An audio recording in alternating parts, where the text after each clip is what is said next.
علی علی حق ہے، علی حق ہے، علی حق ہے، علی علی جدھر حق ہے ادھر مولا، جدھر حق ہے ادھر مولا، جدھر مولا ادھر حق ہے۔ ساری باتوں کو مجھے اس میں اب یہاں پر قرآن مجید پروردگار عالم نے وسیلے کے باب میں جتنی آیات اللہ نے اپنے نبی کو اپنے ساتھ ذکر کیا ہے وہ وسیلے کی آیات ہے، ساری وسیلے کی آیات ہے۔ بعض لوگوں کا شوق ہے جی لفظ وسیلہ بھی دکھائیے، یہ لفظ کیوں نہیں آیا، یہ کہاں سے لے آیا آپ لفظ؟ نہیں، یہ لفظ بھی قرآن مجید میں 2 جگہوں پر آیا ہے لفظ وسیلہ، ایک سورہ مبارکہ مائدہ کی 35ویں آیت میں اور ایک سورہ مبارکہ نساء کی 159ویں آیت میں، معاف کیجیے 157ویں آیت میں۔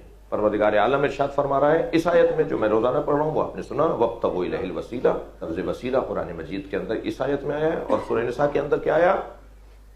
وَيَبْتَغُونَ الَّذِينَ يَبْتَغُونَ الَّذِينَ يَدْعُونَ إِلَىٰ رَبِّهِمِ الْوَسِيلَةَ أَيُّهُمْ أَقْرَبُ۔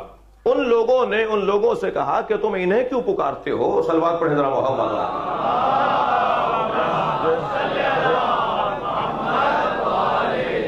بڑی عنایت آپ کی توجہ کا شکر گزار ہوں۔ ان لوگوں سے کہا تم انہیں کیوں پکارتے ہو جو خود ایک دوسرے کو اللہ تک پہنچنے کے لیے وسیلہ بناتے ہیں، اور اس بنیاد پر ایک دوسرے کو وسیلہ بناتے ہیں کہ ایہم اقرب، کون ان میں سے زیادہ اللہ کے قریب ہے۔ یہی آیت جہاں کسی نے پیش کی ہے کہ یہ وسیلے کی مخالفت میں ہے، یہی آیت وسیلے کے اس بات میں ہے۔ تم انہیں کیوں پکار رہے ہو؟ یہ تو ایک دوسرے کو پکارتے ہیں اللہ کی بارگاہ میں۔ شاید یہی کہا جا رہا ہے کہ تم ان میں سے اسے پکارو جنہیں یہ ایک دوسرے کو پکارتے ہیں، یہ دیکھو ان میں سے کون کس کو پکارتا ہے، یہ بات کہنا چاہ رہا ہے اس آیہ کریمہ کے اندر۔ حضرت ابو ذر غفاری نے سرکار سے کہا یا رسول اللہ مجھے کوئی ایسا منظر، ایسا راز، ایسا سر مجھے عطا کریں، راز عطا کریں جو آپ نے جو ہے وہ خاص لوگوں کو عطا کیا ہو۔ فرمایا سامنے حجرے میں چلے جاؤ۔ جیسے انہوں نے راز مانگا اللہ کے نبی سے، ابو ذر غفاری نے تو حضرت حجرے میں چلے گئے، حضرت غفاری حجرے میں چلے آؤ، ابو ذر حجرے میں چلے گئے۔ کیا دیکھا کہ علی بن ابی طالب حالت سجدہ میں ہے۔ تو پہلے تو ابو ذر کے ذہن میں یہی آیا کہ خود علی ہی اللہ کا راز ہے، مگر طالب علم ہو تو ایسا ہو، کہنے لگے میں قریب جا کر بیٹھ گیا، میں سنوں کہ علی حالت سجدہ میں پڑھ کیا رہے گا۔ تو میں نے حالت سجدہ میں علی سے جو ذکر سنا، اب میں اس ذکر کو بیان کرنے سے پہلے ایک جملہ کہتا ہوا گزروں۔ بھئی میں اور آپ جب قرآن مجید کی اس آیت کو نماز کی حالت میں پڑھتے ہیں، الحمدللہ رب العالمین سے لے کر اہدنا الصراط المستقیم صراط الذین انعمت علیہم غیر المغضوب علیہم ولا الضالین، جب میں یہ آیت نماز کے اندر پڑھتا ہوں تو میرے نزدیک اہل بیت مراد ہوتے ہیں۔ ان کے رستے پر قائم رکھ جس پہ تو نے اپنی نعمتیں نازل کی، ہمیں ان کے رستے پہ نہ چلا جس پہ تو غضبناک ہوا۔ جب اہل بیت اس آیت کو پڑھتے تھے تو کسے ذہن میں لاتے؟ جب نبی اس آیت کو پڑھتے تھے ان کے ذہن میں کون ہوتا تھا؟ جب مولا علی اس آیت کو پڑھتے تھے ان کے ذہن میں کون ہوتا تھا؟ اب اس روایت کو سنیں۔ ابو ذر کہتے ہیں میں جب حجرے میں گیا تو میں نے علی کو دیکھا جو حالت سجدہ میں ہے، قریب جا کے بیٹھا تو علی یہ دعا مانگ رہے تھے سجدے میں، اللہم اغفر للخاطئین من شیعتی بحق محمد، یا اللہ میرے گناہگار شیعوں کو بحق محمد معاف کر دے۔ میں نے علی سے یہ دعا سنی، جب حجرے سے باہر آیا تو دیکھا نبی بھی حالت سجدہ میں ہے، اور جب میں قریب جا کے کھڑا ہوا تو نبی یہ کہہ رہے تھے اللہم اغفر للمسیئین من امتی بحق علی، میری امت کے گناہگاروں کو علی کے صدقے میں معاف کر دیں۔ صلوات پڑھیں گے محمد و آل محمد۔ جی علی نبی کا واسطہ دیتے ہیں، نبی علی کا واسطہ دیتے ہیں۔ جب اللہ کی بارگاہ میں نبی حاضر ہوتے ہیں تو علی کا واسطہ دیتے ہیں، اور علی حاضر ہوتے ہیں تو نبی کا واسطہ دیتے ہیں۔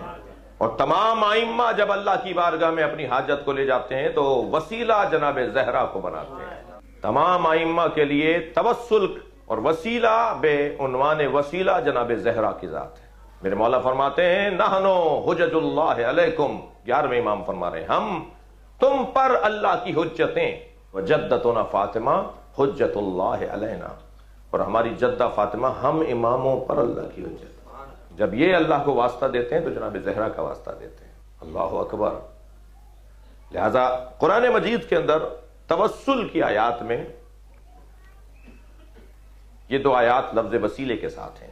عقیدہ توسل جہاں فضائل اور فضیلت اہل بیت ہے وہاں میری ضرورت ہے۔ فضیلت یہ ہے ان کی کہ یہ وہ ہستیاں ہیں کہ جو اللہ کی بارگاہ میں قرب رکھتی ہیں، مقرب درگاہ پروردگار ہیں۔ اچھا، انہیں وسیلہ ان کی زندگی میں تو بنایا جا سکتا تھا، اب جہاں سے ممکن ہے وہ رستہ اپنانے کی کوشش کی جاتی ہے کہ کسی طرح اس نظریے کو جو ہے وہ باطل قرار دیا جائے۔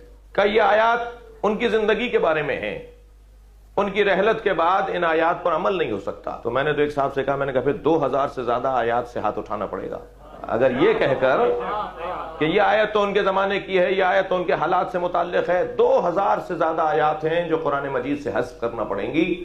تم عقیدہ توسل کو مان لو اور نہ قرآن سے بھی ہاتھ اٹھانا پڑے گا۔ صلوات پڑھ لیں ذرا محمد و آل محمد۔